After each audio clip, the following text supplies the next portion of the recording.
சண்முக சுந்தரம், இந்தியாவே நாங்கள் ஆண்டாலும் இந்தியாவுடைய தலைநகரும் என்னுடைய எதிரி வசம் இருக்கு அப்படிங்கிற நிலையில பாஜகவுக்கு ஒரு மிகப்பெரிய கௌரவ பிரச்சனையாக இந்த தேர்தல் முடிவு என்பது பார்க்கப்படுகிறது. தொடர்ந்து 2-5 ஆண்டுகள் தனிப்பெரும்பான்மையோடு ஆட்சி அமைத்த ஆம் ஆத்மி இந்த முறை அந்த ஆட்சியை தொடர்வார்களா அப்படிங்கிற கேள்வி இருக்கின்றது. மறுபுறம் காங்கிரஸ், கிட்டத்தட்ட காங்கிரஸ் என்றால் டெல்லி, டெல்லி என்றால் காங்கிரஸ், டெல்லியின் கோட்டையாக காங்கிரஸ் இருந்தது. ஆனால் தற்போது நிலைமை எப்படி மாறி இருக்கின்றது. காங்கிரசுக்கும் ஒரு தேசிய கட்சியாக இருக்கும் நிலையில் அவர்களுக்கும் இந்த தேர்தல் என்பது மிகுந்த முக்கியத்துவம் வாய்ந்ததாக பார்க்கப்படுகிறது. இந்த பல ஆண்டுகளாக நீங்க டெல்லியில் இருந்திருக்கீங்க, அங்க இருக்கக்கூடிய அரசியல் நுணுக்கங்களை ரொம்ப துல்லியமாக நீங்க அறிந்தவர்கள். அந்த அடிப்படையில 2013க்கு பிறகுதான் அங்க அரசியல் களமே மாறுது. அப்ப அதற்கு அடிப்படையான காரணமாக என்ன அமைந்தது? பிரவீன், நீங்கள் கேட்ட கேள்விக்கான பதில் முழுமையாக பார்க்கும் பொழுது, அதாவது இந்த தேர்தல் ஒட்டுமொத்தமாக பார்வையில் தேர்தலை பார்க்கும் பொழுது மும்முனை போட்டி என்பது போல்தான் தெரியும். பிஜேபி, பாஜக, ஆம் ஆத்மி, காங்கிரஸ் என 3 மும்முனை போட்டி. ஆனால் உண்மையான போட்டி என்றால் ஆம் ஆத்மிக்கும் பாரதிய ஜனதா கட்சிக்கும். ஒட்டுமொத்த பார்வையில் சொல்ல வேண்டும் என்றால் இந்த தேர்தல் அரவிந்த் கெஜ்ரிவால் வேண்டுமா வேண்டாமா என்பதை தீர்மானிக்கும் தேர்தல். கடந்த நாடாளுமன்ற தேர்தலின் பொழுது மோடி வேண்டுமா வேண்டாமா என்பதுதான் பொதுவாக பேசப்பட்டது. அது போன்ற இந்த டெல்லி தேர்தல், சட்டமன்ற தேர்தல், டெல்லியை ஆளப்போவது யார் என்பதை தீர்மானிக்கும் தேர்தலிலே அரவிந்த் கெஜ்ரிவால் வேண்டுமா வேண்டாமா, அதாவது ஆங்கிலத்தில் சொல்ல வேண்டுமானால் ரெஃபரண்டம் ஆன் கெஜ்ரிவால், அதுதான் இது. இந்த தேர்தலின் முழு சாராம்சமே கெஜ்ரிவால் வேண்டுமா வேண்டாமா என்ற முடிவு செய்வது. இந்த தேர்தல் ஒன்று அரவிந்த் கெஜ்ரிவாலுடைய அடுத்த கட்ட மிகப்பெரிய பாய்ச்சலுக்கு தயாராகக்கூடிய தேர்தல், அல்லது அவருக்கு முடிவுரை எழுதப் போகும் தேர்தல். அரவிந்த் கெஜ்ரிவால் தோற்றுவிட்டால் முடிந்து விட்டது. ஏற்கனவே அவருக்கு பல நெருக்கடிகள். அந்த நெருக்கடிகளுக்கிடையே இந்த தேர்தலில் அவர் தோல்வி அடைந்தால் அவருடைய அரசியல் சகாப்தம் முடிவுக்கு வருவது என்று கிட்டத்தட்ட சொல்லிவிடலாம். அந்த அளவுக்கு இருக்கும்.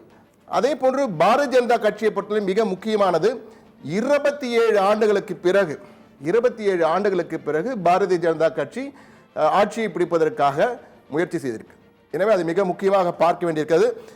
கண்ணன் கிட்ட கூட நம்ம போகிறதுக்கு முன்னாடி காங்கிரஸ் கட்சியை பொறுத்த மட்டும் காங்கிரஸ் நொடிந்து நலிந்து எழுந்துக்கவே முடியாத நிலையில் தான் அங்கு இருக்கிறது. ஆனால் இந்த முறை சில தொகுதிகளில் காங்கிரஸ் மிகப்பெரிய பாய்ச்சலுடன் களமிறங்கி இருக்கிறது. அது எந்த அளவுக்கு மக்கள் அவர்களை ஏற்றுக்கொண்டார்கள் என்று பார்த்தாலும், எக்ஸிட் போல் என்று அழைக்கப்பட்ட தேர்தலுக்கு பிந்தைய கருத்து கணிப்புகள், நாம் நேரடியாக சென்ற களத்திலே பார்த்த காட்சிகளை எல்லாம் பார்க்கும்பொழுது காங்கிரஸ் உடைய எழுச்சி என்பது பெரிய அளவு காணப்படவில்லை என்பதுதான் நம்மால் தெரிகிறது.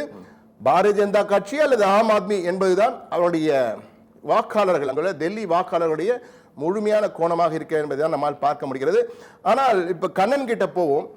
கண்ணன், டெல்லியை பற்றி பேசும்போது ஈரோடு கிழக்கையும் நாம் நிச்சயமாக கணக்கில் எடுத்துக்கொள்ள வேண்டும் என்று நினைக்கிறேன். கண்ணன் நம்முடைய நேரில் இணைய இருக்கிறார் என்று எதிர்பார்க்கிறேன். தேர்தல் கட்டுப்பாட்டு அறிந்து கண்ணன் இணைந்திருக்கார். கண்ணன், தற்பொழுது இந்த ஈரோடு கிழக்கு, டெல்லியை பத்தி நான் பேசிட்டு இருந்தேன். ஈரோடு கிழக்கு திமுக ஆட்சிக்கு மக்கள் தீர்ப்பு என்ன என்பதை சொல்வதாக எடுத்துக்கொள்ளலாமா? ஈரோடு கிழக்கு இடைத்தேர்தல் குறித்து உங்கள் பார்வை என்ன கண்ணன்? சண்முகசுந்தரம், நீங்கள் கூறியதை போலவே இந்த ஈரோடு கிழக்கு தொகுதி இடைத்தேர்தல் என்பது இந்த முறை திராவிட சித்தாந்த அரசியலுக்கும் தமிழ் தேசிய அரசியலுக்குமான ஒரு போட்டியாக கருதப்படுகிறது. என்றால் மறைந்த EVK.S. இளங்கோவனின் தந்தை EVK. சம்பத் அறிஞர் அண்ணா முதலமைச்சராக இருக்கும்போது அவர் தமிழ் தேசிய இயக்கம் கண்டு திமுகவுக்கு எதிரான அந்த தமிழ் தேசிய அரசியலை முன்னெடுத்தார். ஆனால் வெற்றி பெறவில்லை EVK. சம்பத்திற்கு பிறகு. இப்போது தந்தை பெரியார் பிறந்த மண்ணான அந்த ஈரோடு கிழக்கு தொகுதியில் பெரியாரை விமர்சித்து நாம் தமிழர் கட்சியின் சீமான் பல்வேறு விமர்சனங்களை வைத்துள்ள சூழ்நிலையிலும் 2026 தேர்தலுக்கு ஒரு முன்னோட்டமாக இந்த ஈரோடு கிழக்கு தொகுதி தேர்தலை தற்போதைய இந்த திமுக அரசு கருதுவதாலும் அங்கு காங்கிரஸ் வேட்பாளருக்கு பதிலாக திமுக வேட்பாளரே அங்கு களமிறங்கி இருக்கிறார். இதனால் இது தமிழ் தேசிய அரசியலுக்கும் திராவிட அரசியலுக்குமான ஒரு இறுதிக்கட்ட சித்தாந்த போர் என்றே இந்த ஈரோடு கிழக்கு தொகுதி தேர்தலை பார்க்கலாம். இந்த தேர்தலை பொறுத்தவரை நாம் தமிழர் கட்சி டெபாசிட் வாங்குமா வாங்காதா என்பதுதான் இப்போதைக்கு அங்கு ஈரோடு கிழக்கு தொகுதியை பொறுத்தவரை ஒரு பேசு பொருளாக இருக்கிறது. ஏனென்றால் நேரடியாக திமுகவை அவர் வலதுசாரி சித்தாந்தங்களோடு எதிர்கொண்டு கடந்த ஒரு மாத காலமாக அவர் பல்வேறு மேடை பேச்சுகளில் அவர் விமர்சித்தது தமிழகம் முழுவதும் சர்ச்சையை ஏற்படுத்தியது. அது திமுக, அதிமுக உள்ளிட்ட திராவிட சித்தாந்த அரசியலை பின்பற்றியுள்ள பல்வேறு இயக்கங்களும் அந்த சீமானுக்கு எதிரான அந்த கருத்துக்களை முன்வைத்த நிலையில் இந்த தேர்தலில் நாம் தமிழர் கட்சியின் சீமான் எத்தனை வாக்குகள் வாங்க போகிறார், டெபாசிட் வாங்குவாரா என்ற ஒரு கேள்விதான் இப்போது எழுந்திருக்கிறது.